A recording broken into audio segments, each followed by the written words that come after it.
Hey friends, welcome back to the No Wrong Turns podcast with Audrey the Hickman Hunter. I am Audrey and I'm your host, and I am so happy that you are here. If you like what you're listening to today, make sure that you subscribe wherever you get your podcasts. Every other Tuesday, we have an awesome guest come on and chat about their story and their passions and how their passions have evolved and grown throughout their story. Subscribe to the No Wrong Turns pod with Audrey the Hickman Hunter on your podcast player or app, so you guys will never miss an episode.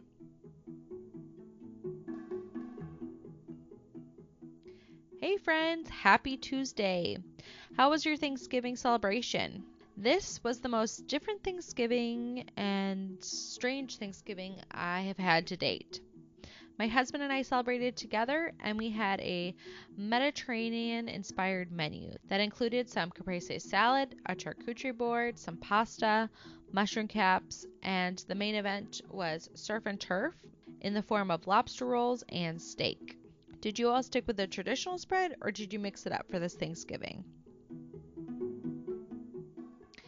I wanted to remind you all to keep your eyes out on our Instagram page at No Wrong Turns Pod for our upcoming giveaway, which is a collaboration with one of my friends, Steve, who makes and crafts handmade quality leather goods. You can find samples of his work over on his Instagram at Country Bear Comp. That's at COUNTRYBEARCOMP.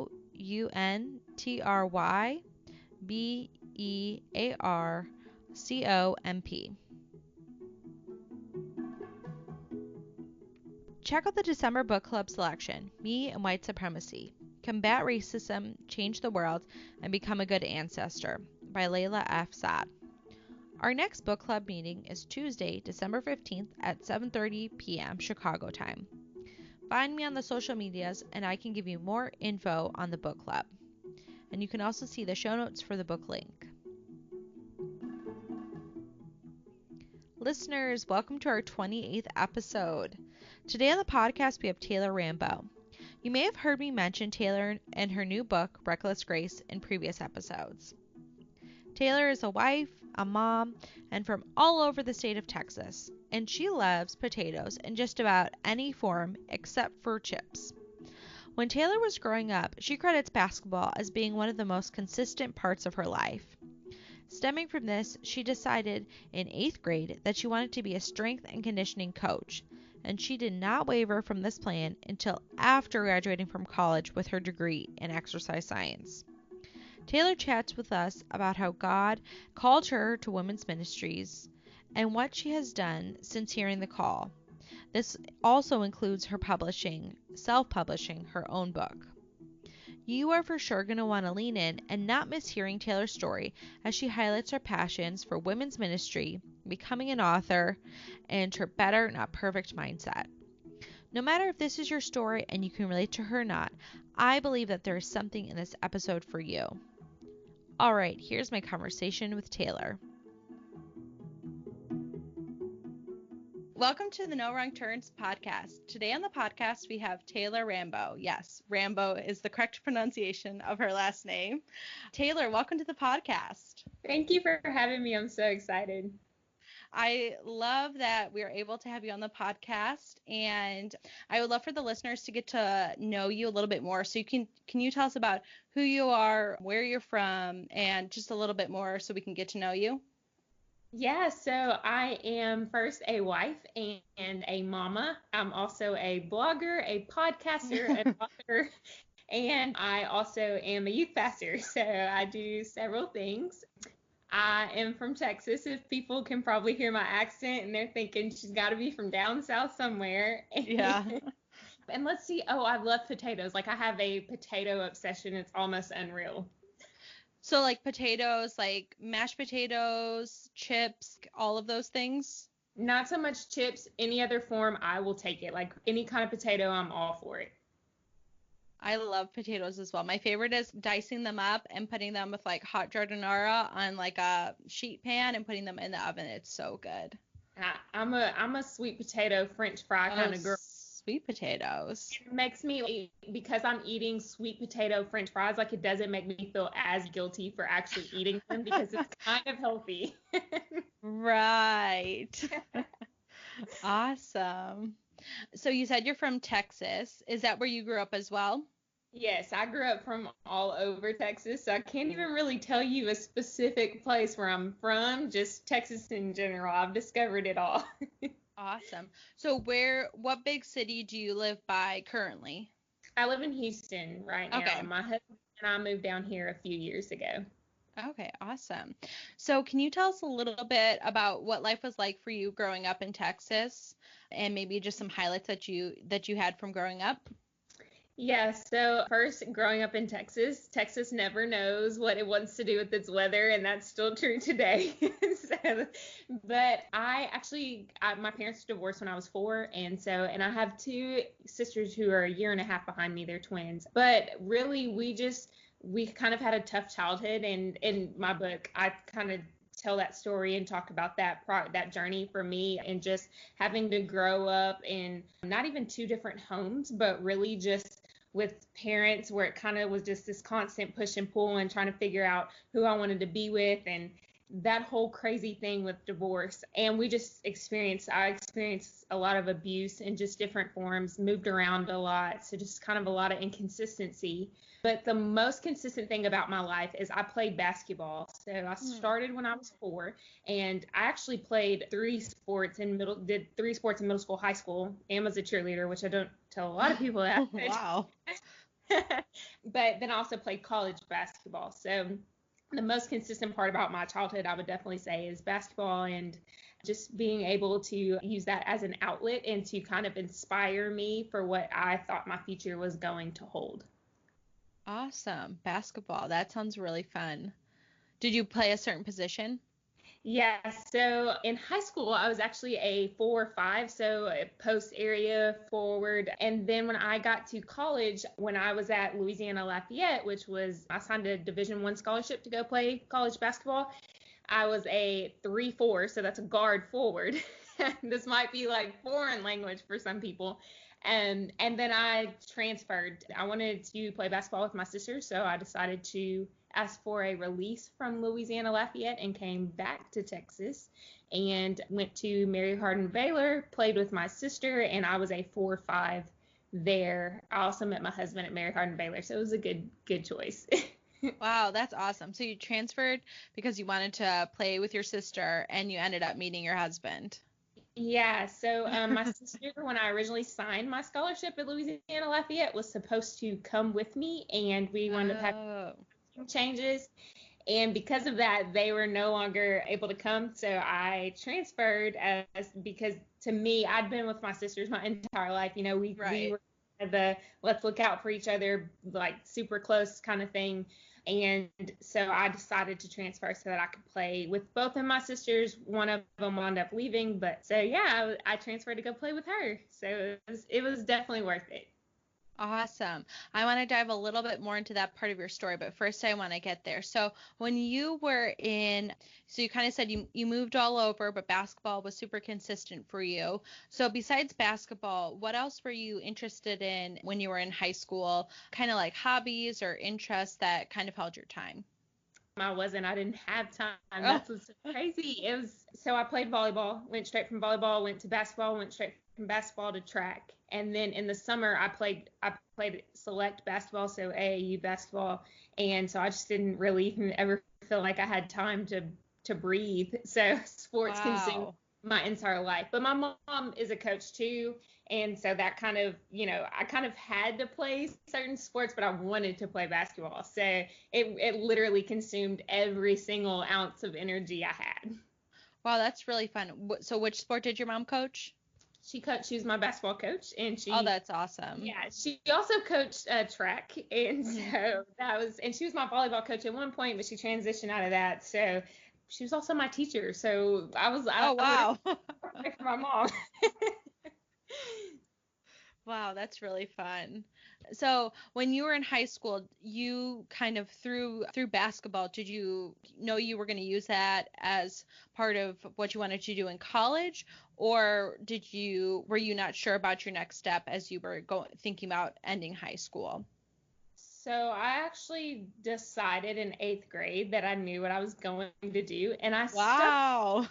It's kind of weird because I stuck with that, process until I graduated in college. And when I got my degree, I decided I don't think this is what I want to do anymore. So it's this whole crazy story. But I wanted to be a strength and conditioning coach. I didn't want to be an actual coach because I didn't want to follow in my mom's footsteps or my dad. My dad's a coach too. And I was like, I want to be different. So I wanted to be a strength and conditioning coach. And in college, I actually pursued my degree in exercise science. And so receiving certifications to become a strength and conditioning coach, did a ton of internships under that. And then when I literally graduated with my bachelor's and was halfway through my master's, I decided I think I'm actually going to coach.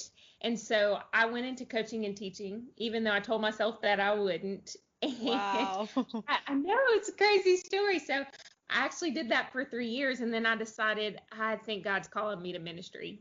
And so I started pursuing a second master's in ministry, and I'm sitting here going, my husband's going to kill me because I literally have wasted time and money. I thought I was keeping us from having to take out student loans. And then I'm like, let me just pursue 2 masters and put us in debt kind of thing, So I'm like, he's probably going to divorce me before you even been together for a year.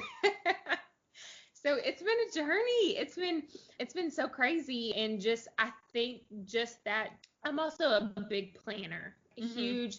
I have to have everything planned out. And so over the course of the last, I would say about 3 years, my life has not looked like how I planned it. And I'm starting to become okay with that, because what I've ultimately learned is that when my plans were not originally, I wasn't pursuing my passions because I was so scared. I was living in fear because I was afraid to step outside of those plans. And when I decided sometimes life doesn't go as we plan it, and instead when we just decide to take the next right step and pursue our passions and step into that, because I believe that passions are put on our heart for a reason. I think that if we don't pursue those passions, then we are keeping the world from something that I believe God has placed on our hearts. Or maybe you don't believe in God, but you still have a burning passion from somewhere. And so why keep the world from that? And so because of that, I was living in fear and not wanting to step outside of the plan. And it's in the last 3 years that I've come to discover my passion and truly chase that passion, and not allow it to keep me confined to what I thought I should have been, or the dreams and goals I thought I was supposed to accomplish. Wow. So I just want to summarize really quick so I can make sure I got your story timeline right. So you went to Louisiana Lafayette for just a year, or how long were you there for? I went for a few months. I was not there for a year. Oh, wow. I was thinking it was like a little bit more of a time. So you were only there for a couple months, and then you transferred to play basketball with your sister. And then you were there for then 4 years or so? I was there. I was there for 3 because I had to transfer to JUCO. You can't go D1 to D1. It's a whole like NCAA rule type thing. And so I transferred to JUCO, and I'd go back to Division 1, and I decided not to. I decided to go D3. So there's a year in between there where I was playing college basketball at a junior college. Okay. And then you went and had your last 3 years of college. Okay, awesome. And then, so tell us, you were in college, and I think we probably missed some highlights because you said you met your husband there. So I don't know if you have any other highlights or any other things that happened in your story that you want to let us know about. Yes, so I will actually talk about my husband because I love talking about that man. Like, he is truly blessed. That's what I tell everybody. I'm like, oh my gosh, how did I explore this dude? But I struggled a lot with going, what the heck am I doing with my life? I'm somebody who has known what I wanted to do since 8th grade, and now I'm 22 and I don't have a clue what I'm supposed to be doing, but I struggle with that because it's like, what was the purpose, in those 3 years that I was at UMHB. And my husband and I actually have the same minor and major. And so we had classes together, which is kind of how we met. And, we had classes together every semester after that. And so it was just crazy how it actually turn out. So now I'm like, okay, maybe I was supposed to pursue that degree so I could actually meet my husband, you know. So that's definitely a highlight of my life for sure. And so in between that process, that's kind of how we got together. And he was a college football player. He played football at the school we were at. So it's just kind of, you know, it all worked out. It all, even though it seemed like a waste of time, or like each pathway that I've taken has kind of been like, what the heck was that for? It's actually, I'm coming to realize there's purpose in every step that I've taken, even when I don't really know it. Yeah, I mean, your story is really epitomizing the name of my podcast, No Wrong Turns. Yeah. Even though I'm sure like people listening right now are like, okay, I either need to rewind this and take notes, or I'm just like about to lose my mind because I can't keep up with this girl. Yeah. So you guys met. That's so fun that you guys had the same major and the same minor. And then so did you all start dating when you were in college, or you didn't do that until after, or how did that work? Yeah, so we started dating while I was in college, my junior year. He is a sophomore. He was a sophomore. He's not now, but he decided to call me a cougar, even though we're like a year and like a few months apart. But you know, I'll let him have That's it. fine. My husband is Yeah. 4 days younger than me, so sometimes I just tell him to respect his elders. Yeah.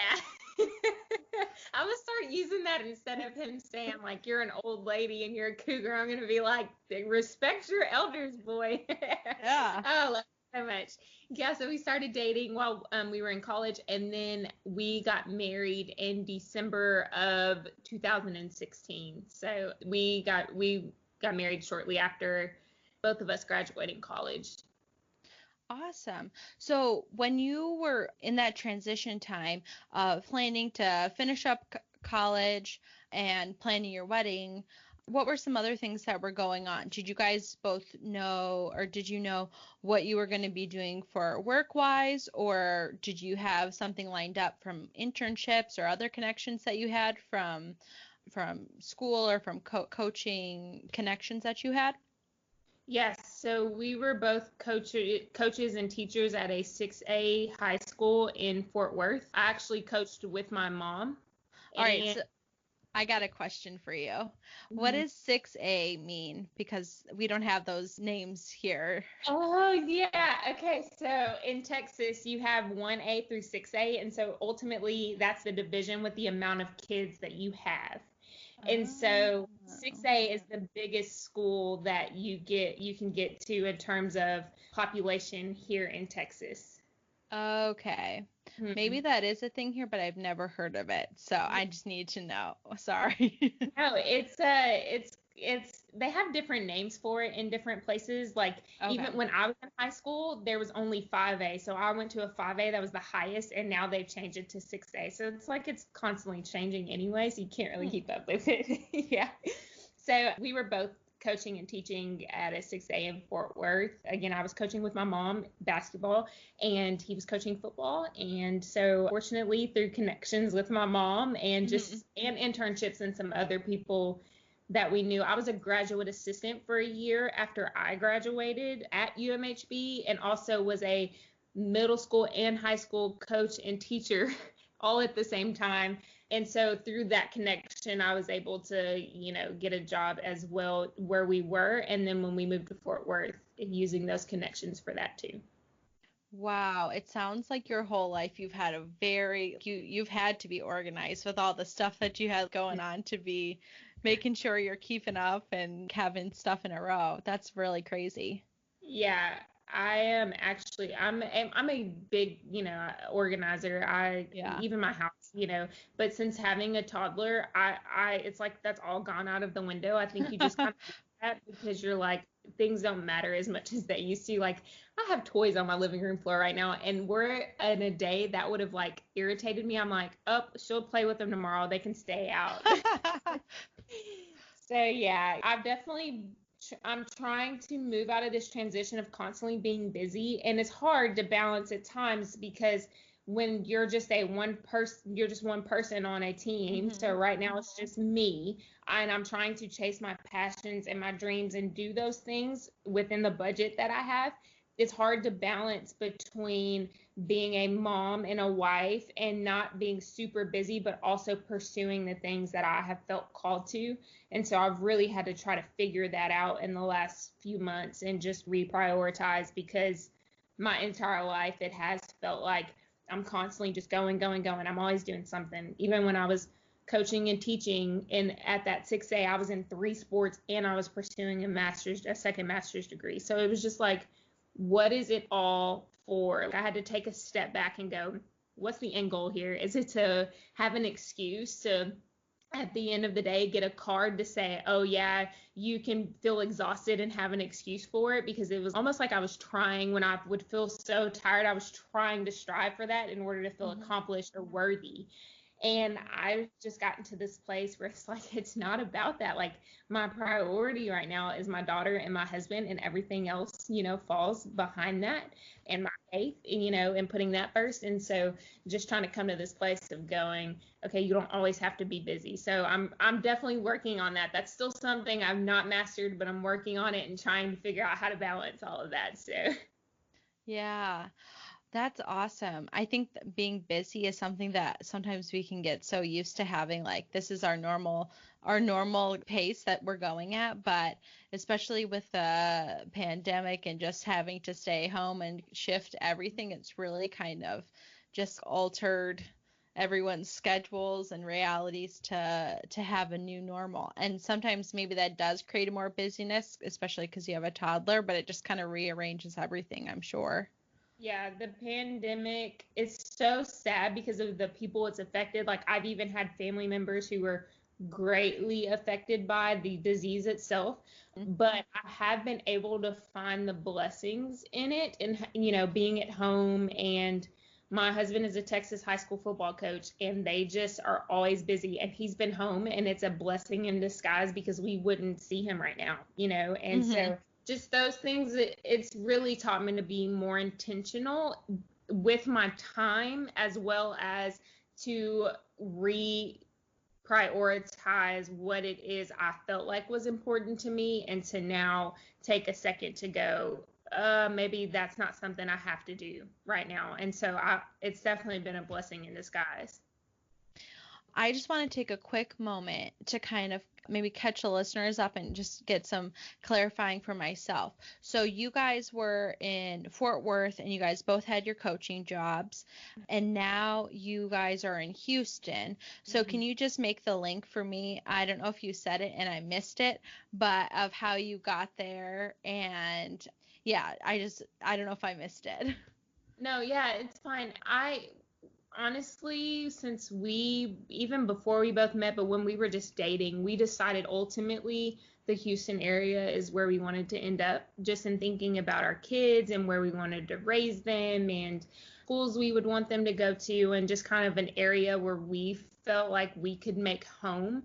My husband's actually from this area, so that wasn't Okay. the reason why we moved, but it definitely helped, especially with me moving away from my family in Fort Worth, which is where they are still, some of them. And so moving here where we were still by family, but in a place where we felt like we could raise our kids. So we decided to move down here, with him being from here as well. So now he's coaching and teaching here, and I transition into my current ministry role as a youth pastor whenever we move down here. Awesome. So, how did you go? Because you were coaching and you were really passionate about that. What caused the shift to not pursue another coaching job once you moved here? My daughter had something to do with it. And so when you coach and you teach, especially before that, I was pregnant with her and in 3 sports, I would find Oh, myself, we have a wow. dog. Yeah.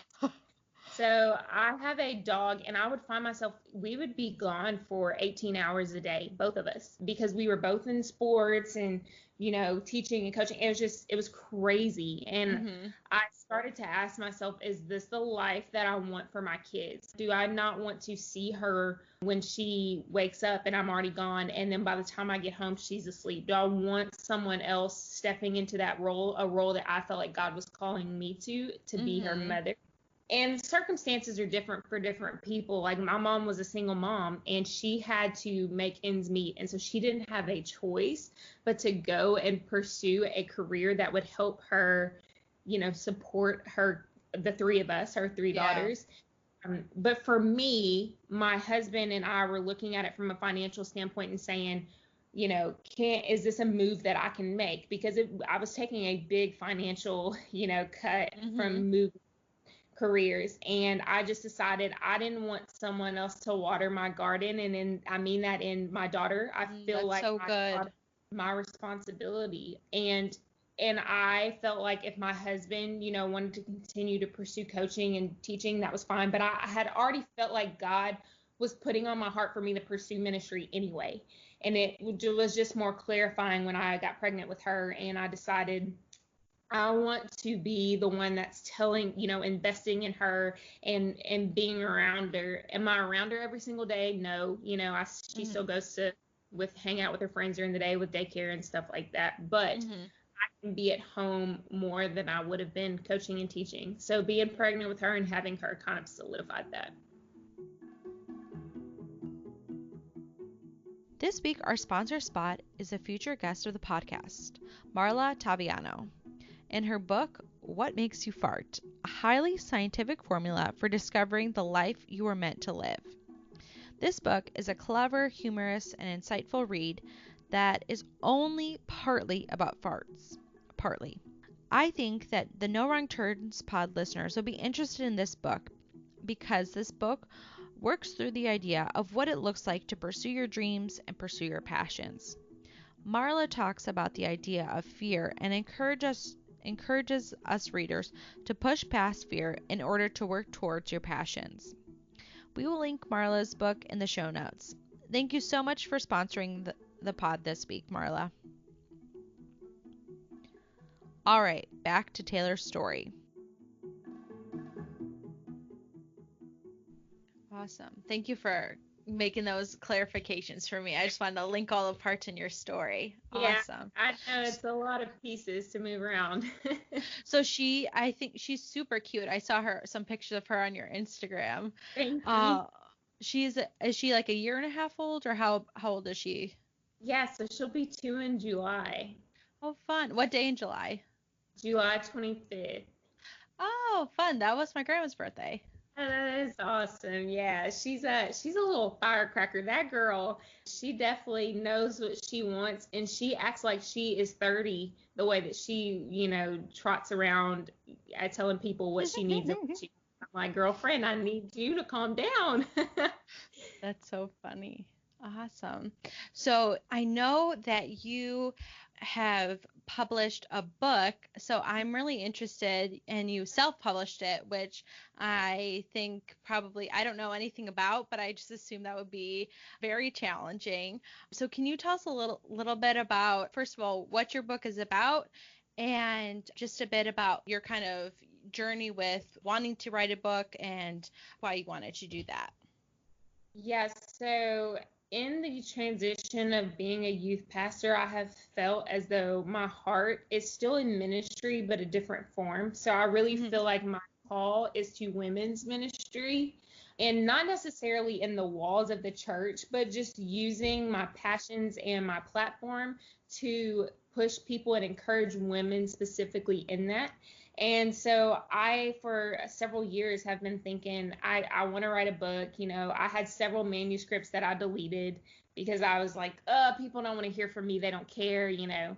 And I ultimately decided, you know what, I'm going to stop deleting it and I'm just going to do it. And so I wrote my book and I was looking for a literary agent, was going to go Mhm. the publishing route, and decided I'm going to create my own yes. And so instead of continuing to allow the no's that people were telling me at the time to go, oh, well, I guess I just wasn't meant to write the book. It was like, no, I know I'm supposed to do this. This is a Mhm. passion and I'm going to create my own yes. And so I just started writing and started researching and pursuing different ways to self-publish. And now the book is out. It's called Reckless Grace, A Journey to Bold Forgiveness. And so I'm telling my story in the book, but I'm Mhm. also inviting readers on a journey with me through the progression of forgiveness and how that allowed me to thrive in my current relationships by working through that. I talk about me working through trauma and just the different situations from my childhood. And I also am encouraging other people in the book to share their story and to also embrace transparency and authenticity, which is my, what I feel like is my passion. It's what I have predicated my podcast, my blog, my book on, is just being transparent with other people, being authentic with people and letting them in so that they can experience deeper connections. And so they don't have to feel this call to constantly, reach the standard of perfection, and instead they can just be confident in who they are and their passions. They can be confident in sharing their story and just knowing that they have a purpose in life rather than just what the world tells us we're supposed to be. Wow. So can you tell us a little bit about how, I think that's like such a great message, and I really liked how you talked about just being authentic. And I think a lot of times you read, like anything social media is like everyone's highlight reel, and you're seeing all the positive stuff or all the, Pinterest. Like, I'm not crafty, and when I cook or bake something, it does not look like the picture. So my after pictures, I think several minutes before maybe posting them, unless I'm going to make a joke about it. But I really like that because I think that's so true in, bigger things like in our story as well. So when did you start writing your book, and when did you figure out how to self-publish and all of that kind of stuff? Yeah, so I started my blog first, and then I pursued the writing my book. I started writing that in August of 2019 and finished it in December of 2019. So that was within the past year. Yeah.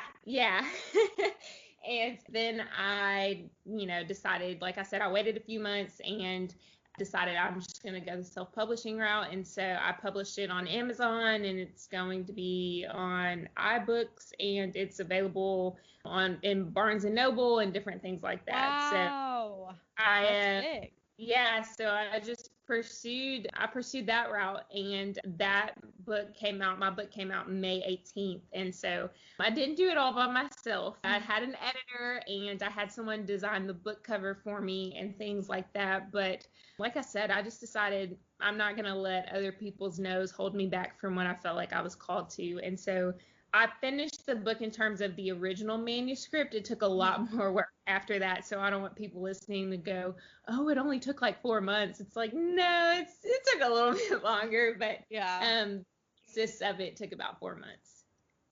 Awesome. Well, that's really impressive too, because your daughter would have been just born, or she would have been, a year old or so when you were writing it. Yeah, she was 1. Wow. I'm just very impressed with your time management skills to get all of that done. Yeah, no, that's awesome. It was a journey. And so you mentioned your blog and your podcast, and did your blog came first before your podcast? Is that correct? Yes. So can you tell us a little bit about what inspired you to start a blog?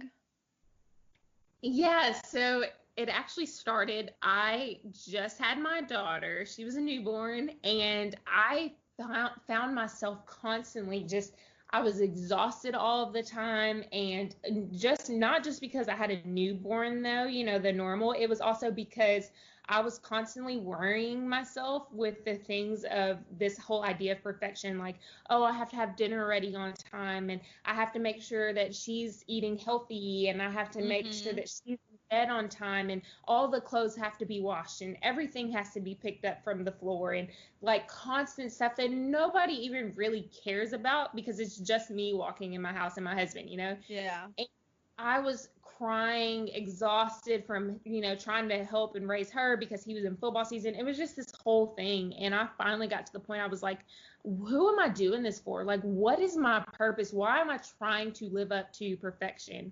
And something I found myself often was I would jump on social media and you'd see the mom who has the picture with her baby where like the baby has like 3 toys around him and the rest of their house looks perfect and spotless. Or the mom who's posting on her, Instagram story that the kids are in bed and she's already enjoying a movie with her husband at, 7 o'clock. And I'm over here like, it's 9:30 and I haven't even showered or brushed my teeth today. Like, craziness. And I thought, why? Like, why is this world, why are we striving for perfection so much? Like, what's the point in it? Because ultimately, I was setting the standard for me that I will never reach, and people around me will never reach it. We're striving for perfection, and we are not designed that way.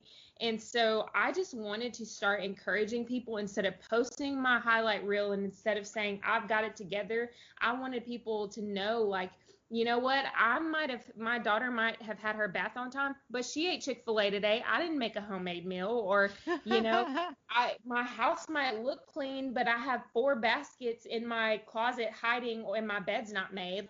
I wanted people to know, one, you need help in order to make it through life in general, but two, we don't have to pretend that we have it all figured out and that we have it together, because that's exhausting.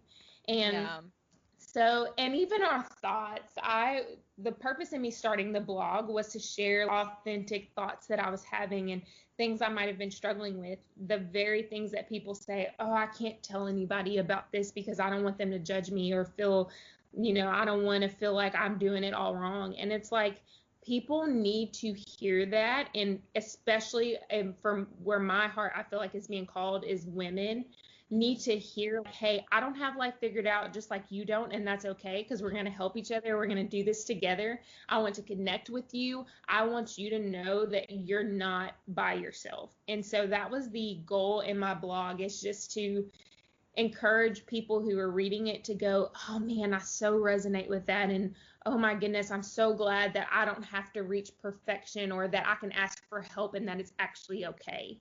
And so that progressed. That's how my blog started. And so it's Better Not Perfect is the brand that I've made it that brand. And then also my podcast is called Better Not Perfect. Awesome. I really like how you just explained that idea, and especially one of the last things you said about asking for help, because I know that's so hard to do because everyone else, looks, like they've got it, and you're like, why am I the one who needs help?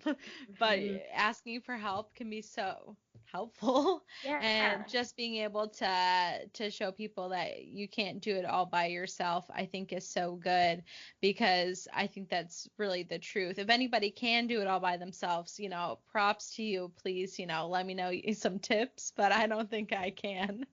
Even our spouse, that like my husband, I was afraid to ask him to help me, because I was like, oh, well, then he might not feel like I'm a good mom or a good wife because I'm not doing it all. And he finally got to the point where he was like, that is what I'm here for. Like, we're supposed to do life together. And so I convinced myself, even asking people who we decided to do life together, it was a choice that we made, not asking him for help, almost, it broke me down. And so finally I had to get to this point of, he decided to marry me and he knew I was a hot mess, knew what he was getting into. So ask this man for help. And he's awesome too, because he helps me. The reason why I'm able to pursue my passions now, the reason why I'm able to work on the projects I'm working on, the reason I'm able to do the podcast and the blog, is because there are times where he takes my daughter when she wakes up from her nap, and goes and plays with her. I do at times too. I make sure I work that into my schedule. I feel like she's a priority, but he'll give her a bath if I have a meeting or an interview. And so having his help has allowed me to pursue my passions. And it has also allowed me to still have time to actually be with my daughter, because if it wasn't for him stepping in those ways, then the times where I'm spent outside with the both of them, I would have to stay inside to work on whatever project. And so asking for help has given me freedom and space to be able to pursue my passions. And so I'm grateful for that. Wow, that's so great. I love hearing that. And I just like love the authentic, like the nature of just how you're explaining that and speaking that, because I think that's so true. And a bubble of an image that is being popped. Yeah, absolutely. Awesome. Well, I have some questions I wanted to ask. So your passion is to help people to show them to live authentically. And I just am curious of what, as you began kind of realizing this passion and pursuing it as your message, what were some myths that you had believed when you had started? I know you mentioned a few, but I'm just curious if there's any others that you could debunk for us. Yeah, that you have to have it all figured out before you can start it. And that's such, Mm. I think, if I had to take the time and wait to figure out how to do everything that I've progressively taught myself how to do, somebody else would have already done it.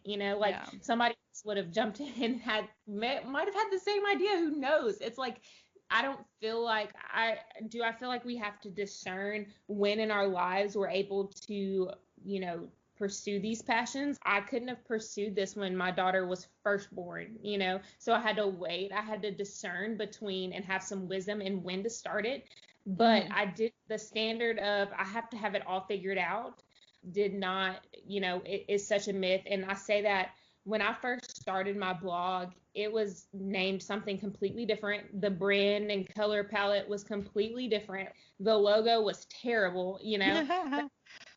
I just decided I'm going to stop saying I want to do this or I'm going to do this, and I'm just Mhm. going to do it. And I can progressively get better at it. I can teach myself. I can reach out to other people and ask them what they did and ask them how they can help me.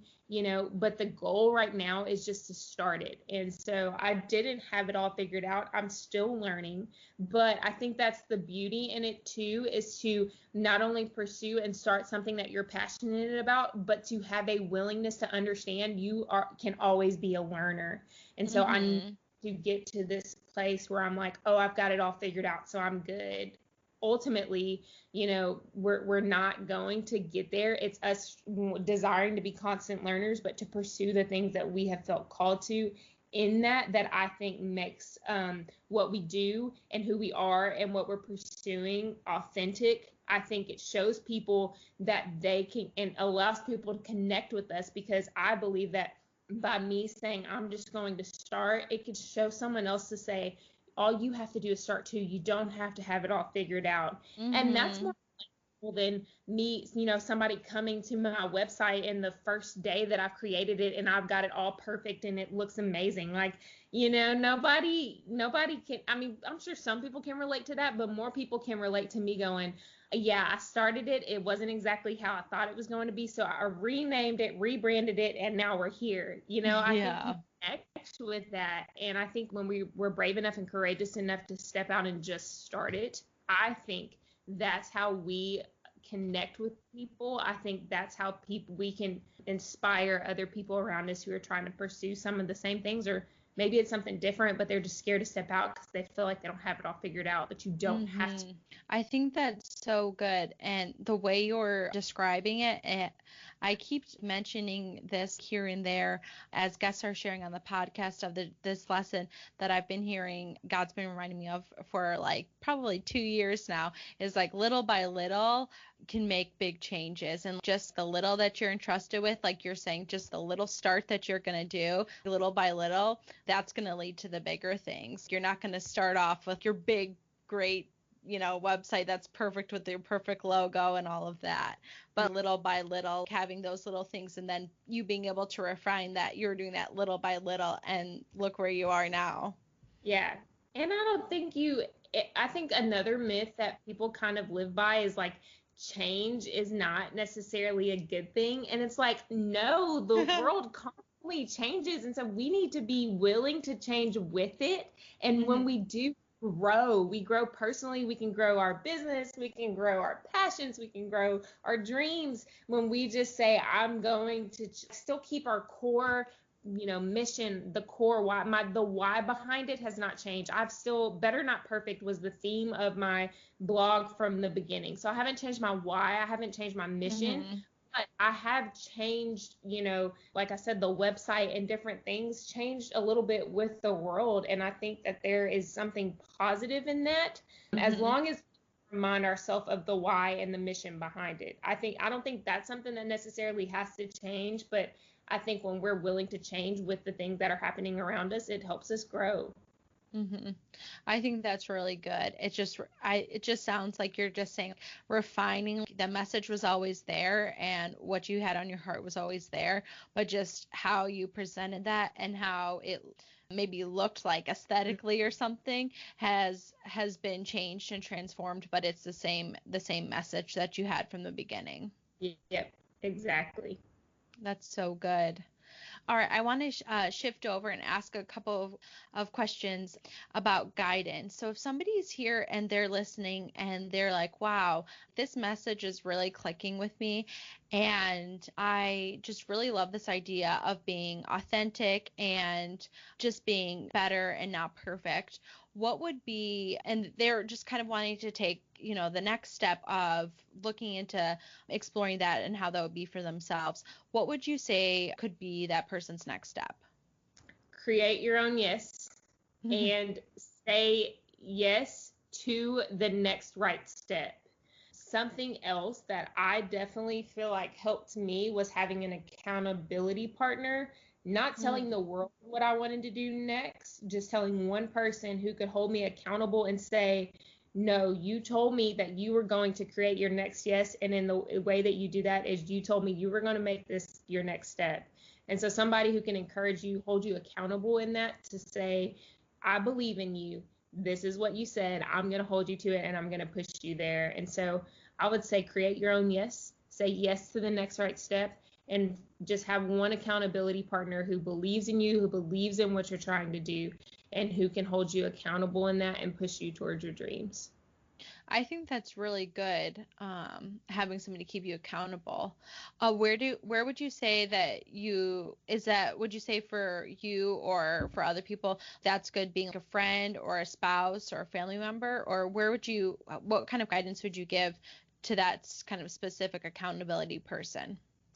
Yeah, so for me it was my husband, but it doesn't have to be a spouse or a significant other. I think it's somebody who you know is going to be honest with you, Hmm. but who also believes in what you're doing. And so somebody who, understands the why behind what you're doing, but somebody who's not going to lie to you and say, "Oh, it's okay," pat you on the back and Mm-hmm. kind of somebody who's going to push you enough, but in an encouraging, loving way, who understands the goal, who understands the dream, but they've got to be truthful with you. And my husband is somebody who can tell me the truth without me going, like I don't want to listen to him, because I know his heart behind it. I know his Mm-hmm. heart is me to be successful, whatever that looks like. And so I would say find somebody who's good at doing both, who's good at encouraging you and pushing you toward your dreams, but who's also going to be truthful, and not the kind of truthful like, this is a terrible idea, you shouldn't do it,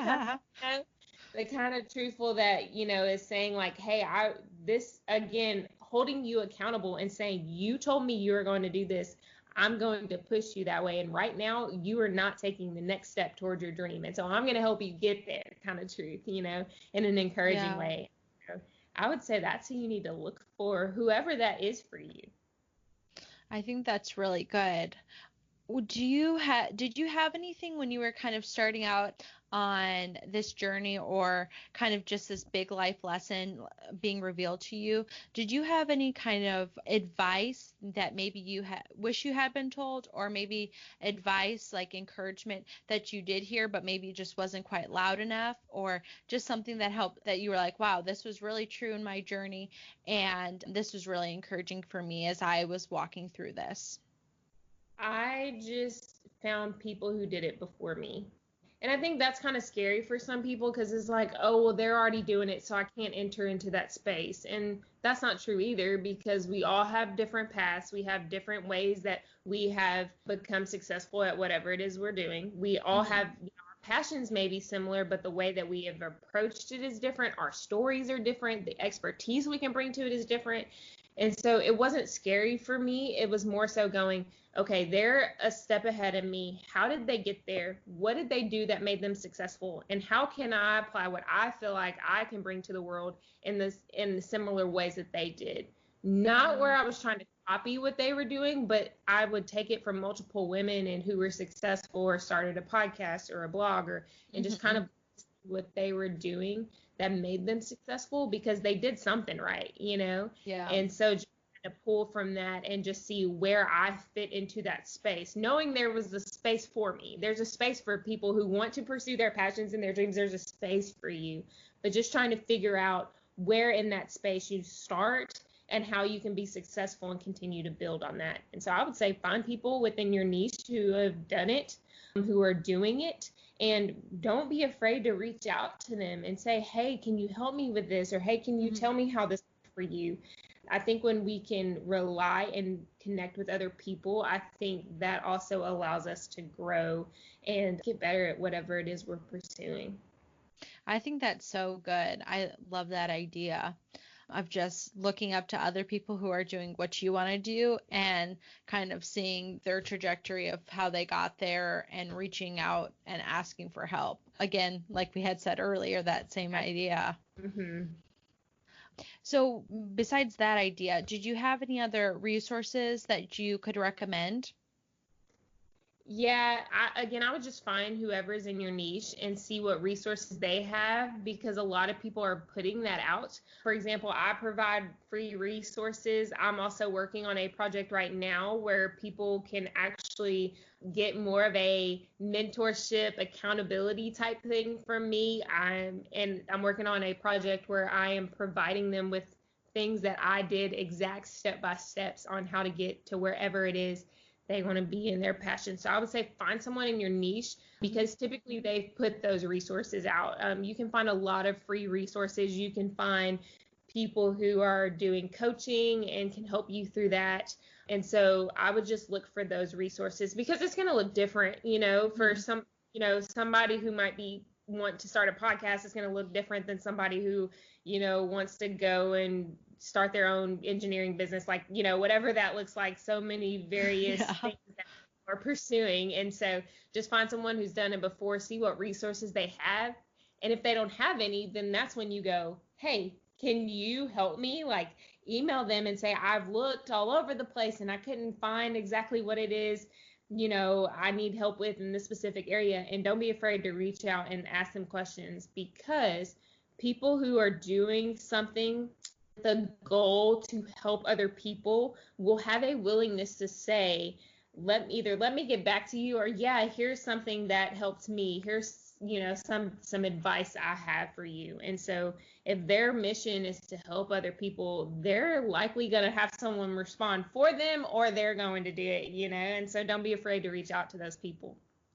That's awesome. I love the kind of practical, like, go getting step of doing that. Thank you so much for joining us each week to listen to our awesome podcast guests as they come on and chat about their story and their passions and how their passions have grown and evolved throughout their story. I am so humbled and so honored that you would choose to download and listen to these conversations and chats every other week through inviting me into your earbuds, your headphones, your car, your Google Home, your Amazon Alexa, wherever you listen. Thank you so much, friend, and I am so grateful for you. Could you do me a favor? If you have not already, can you please subscribe to the podcast in whichever podcast player or app that you're listening to us on? If you are already subscribed, thank you so, so much. I truly appreciate it. It makes a huge difference. And I would love it if you could share this show with a friend. I find out about so many different shows through recommendations from friends. Maybe some of you found out about this show through a friend sharing the pod with you. Lastly, would you please leave a rating or review on whichever player or app that you're listening to us on? Thank you. I know that this may seem small, subscribing, sharing the show, and leaving a rating or review, but they make a huge difference in new listeners finding the No Wrong Turns pod. Thank you all so, so much. Thank you for being here, for listening, and for cheering on the No Wrong Turns pod. Thank you for subscribing, sharing, and reviewing the show. So I have one last question for you, and we ask all the podcast guests this question, and it is, what is fueling you today? What is fueling your passion? So this could be anything from maybe a new TV show or movie you guys found. I'm sure you might be watching a lot like I am in these, Corona times, or maybe a special drink or maybe a new route that you found to go on a little family walk. What's fueling you today? Yeah, so this might sound super superficial, but quality time with my daughter is absolutely fueling me. Today we went out to her playground and she had the time of her life on a slide for like 20 minutes. And I'm sitting there like, this, how does this entertain you? But getting quality time with her, because in that I have seen how she really just has this eye for the small things that actually bring so much value to life. And so that's fueling me. And I would say definitely, on a side note, Netflix is for sure fueling me. I don't know what we would have done without Netflix in this quarantine. And so that's definitely fueling me. Do you have any special shows or movie recommendations? Yeah, so I don't know if I'm supposed to tell people this, but we watched Queen of the South in like 3 days. It was amazing. It's such Wow, I love that show too. It's good. so good. And let's see, I'm a Grey's Anatomy fan, but we're caught up, so I haven't been watching that on Netflix. But we have been watching the Netflix original movies. They're so good. It's really the rom-coms we're watching, but I'm like, Netflix has moved up in the world because they're producing awesome, funny movies to watch. And so I would definitely say go watch some Netflix rom-com originals. That's awesome. That's so fun. Well, thank you so much, Taylor, for just sharing your story and sharing your passion. It was so great just to kind of hear along your journey, just the different ways that you took to get to where you are. And I think your story really especially epitomized our podcast title of No Wrong Turns. So thank you so much. Thank you for having me. I really enjoyed getting to talk with you and hang out. And I'm just so grateful that you two are stepping into this space to say, I'm going to encourage people to just say yes to the next right step. So thank you for doing that as well. Oh, and one really quick thing before we go is where can the listeners find you on your platforms and where can they look for you at? Yes, so they can find me on Instagram at the Taylor_Rambo. They can find me on wherever they listen to podcasts, the Better Not Perfect podcast.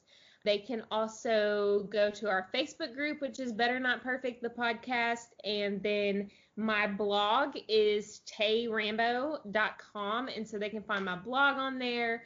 There's links to purchase the book, and the book is Reckless Grace with the W, and they can purchase that on Amazon. So if they just head to my website, they can find access to my Instagram, they can find access to my Facebook group, find access to my podcast, my book, my blog. So just head over to tayrambo.com, and it's got links all over the place for them to go and catch up with me. Awesome. Well, thank you so much. This has been great. Thank you. Friends, I have loved our conversation with Taylor. I really enjoyed hearing her story of playing basketball, actively working towards becoming a strength and conditioning coach, and then totally doing a 180 after hearing from God and deciding to pursue women's ministries. There are a few different quotes and points that Taylor and I chatted about that really have resonated with me. I love when she said, I'm going to create my own yes and say yes to the next right step. I've heard a lot of talk about people saying they're wanting to create their own yes, but I just love how Taylor specifically highlights here about saying yes to the next right step. I think that's really important to have a goal and to see that goal, but also to take those baby steps in saying yes to the next right step. I also related to her when she said, I'm not going to let other people's no's hold me back from what I'm called to.